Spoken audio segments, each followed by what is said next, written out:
The EU's rule of law report singles out Hungary, Slovakia and Italy for their democratic backsliding. New UN report shows the world is falling significantly short of achieving zero hunger by 2030.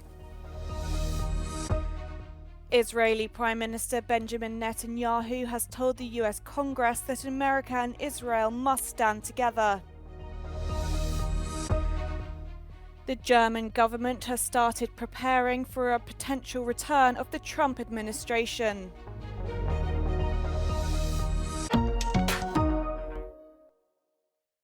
When it comes to the rule of law, Italy has made little progress and more needs to be done. That's the sense of the European Commission's assessment in its latest report published on Wednesday. The European Commission has expressed doubts on a number of issues, including the latest draft reform to introduce the direct election of the Prime Minister and whether it will indeed bring more political stability. There are also concerns about whether the role of the head of state could be weakened as a result of it. The European Commission's assessment also touches on the latest justice reform and whether the independence and the authority of judges could be affected as a result of this latest reform. Here is what a Brothers of Italy deputy, who's part of the ruling coalition, told us about the Commission's report. Qualcosa di positivo è stato fatto ed è stato riscontrato appunto a Bruxelles da parte di questo governo nell'ultimo anno e mezzo. Quello che di negativo è stato sottolineato, come ad esempio la questione RAI o il premierato, mi permetto di dire che sono ad esempio la questione RAI, cose che comunque in Italia ci sono da tempo e non è ovviamente legato e non può essere legato chiaramente soltanto al governo Meloni. Per quanto riguarda ad esempio il premierato, io vorrei ricordare che gli italiani quasi 2 anni fa hanno votato un governo, hanno votato la Meloni, l'hanno riconfermato ed è stato riconfermato questo governo alle recenti elezioni europee anche per fare delle riforme. The annual Rule of Law report, which examines all member states, has highlighted ongoing problems with press freedom in Italy. The debate over political influence in the media sector has been growing. A few months ago, RAI reporters went on strike to protest against the government's control over editorial content. The Secretary General of the Italian Journalists Union, FNSI, says it's sad to see that Italy has been put on the same level as countries that face even more serious issues. In Italia la libertà di informazione e il suo perimetro si stanno sempre più restringendo e questo è quello che noi abbiamo fatto presente negli ultimi mesi sia all'FJ sia alla Commissione europea con lettere, con richieste di missioni, con richieste di sopralluogo, con tutto quello che potevamo mettere in campo per dire attenzione signori, in Italia la libertà di informazione sta svanendo. Mai come in questo caso c'è stata l'occupazione del servizio pubblico. La RAI è diventata una televisione con una forte connotazione politica di governo e questo non va bene, non fa bene al pluralismo dell'informazione. Italian opposition parties have blamed Meloni's government for Italy's decline in democratic standards, arguing that they have long disagreed with some of the reforms at the heart of the report. There's a new record for the hottest day ever recorded on Earth, with a global average of 17.15 degrees Celsius on Monday. That's the warmest day since at least 1940, when records began. Earlier this week, the Copernicus Climate Change Service announced that Sunday set the record, but just a day later, it was broken again. The company's director said the pattern with temperatures has been similar all year. And in all likelihood, especially if you look at the average over the year, this is probably the last 12 months have been the warmest 12 months in the last 100,000 years or thereabout. In addition to the warmer oceans and Antarctica, the western United States and Canada and eastern Siberia were especially warm in the last few days. And if it wasn't for Antarctica, it's likely the record would not have been broken. It's useful to understand how much and how fast the climate is changing. But ultimately, what is biting us back is not the global mean temperature, because nobody lives in the global mean. It's really what's happening in our backyard, what's happening into our rivers, our mountains, and so on. Scientists say the soaring temperatures is likely due to human-caused climate change.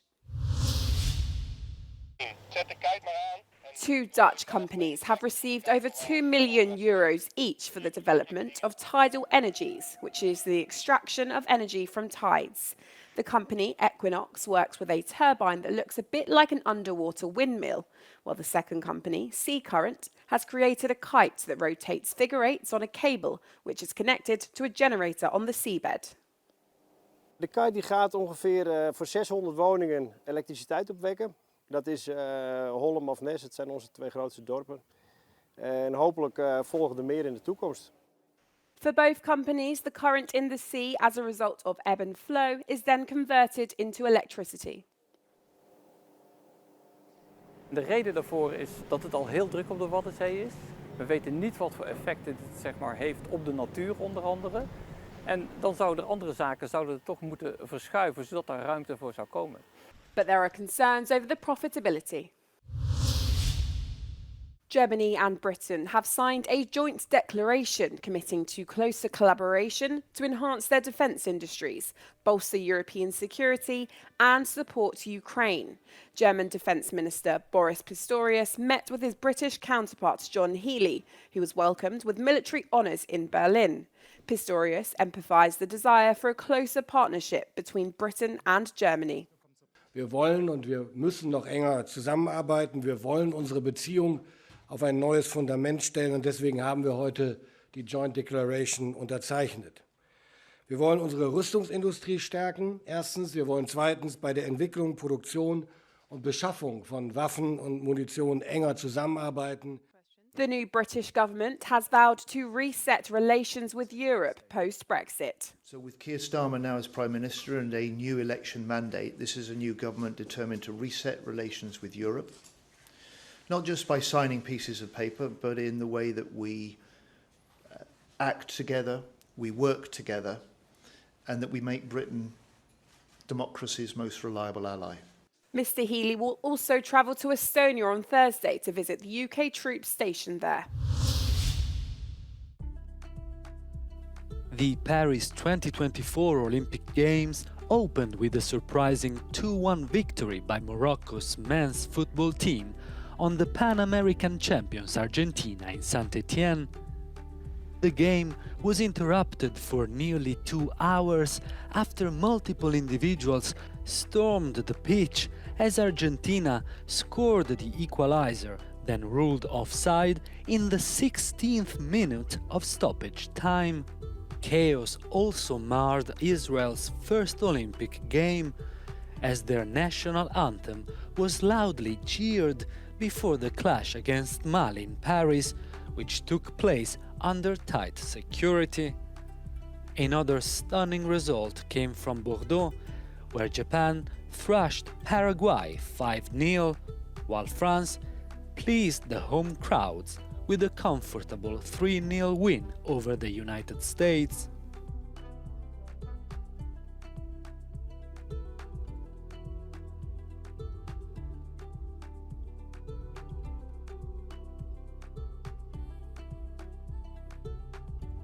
The hosts got off to a slightly less sparkling start in men's rugby sevens as they beat Uruguay 19-12, but tied with the US. Current gold medalists Fiji defeated the US and Uruguay, while Ireland overcame reigning world champions South Africa 10-5, who also lost to New Zealand.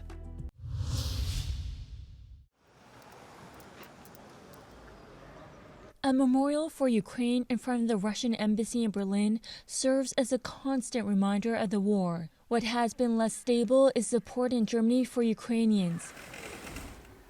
Irina Shalikina, who heads a Ukrainian group in Berlin, says she's noticed a drop in donations. After 2.5 years, somehow people got more distance. People want to distance themselves from the suffering, from the pain, from the war. And help definitely decrease. A survey released in January found a decrease in support for Ukraine joining the EU and NATO.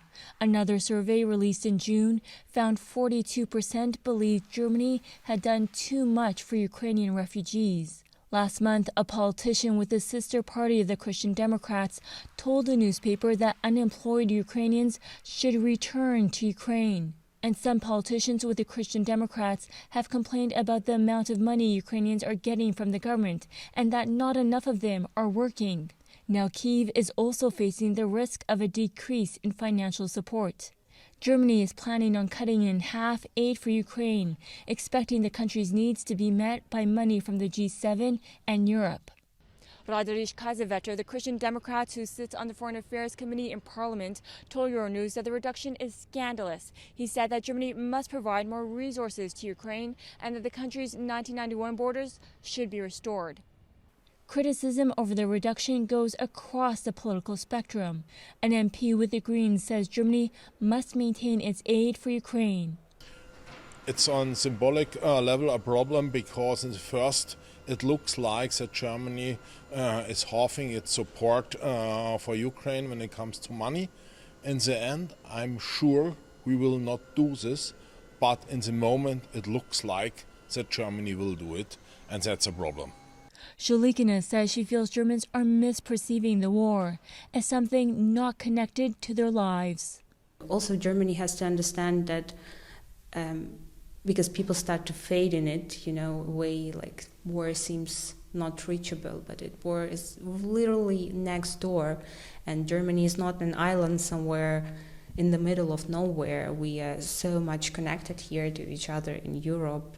Germany has boosted defense spending for itself and says the increase will continue in the coming years.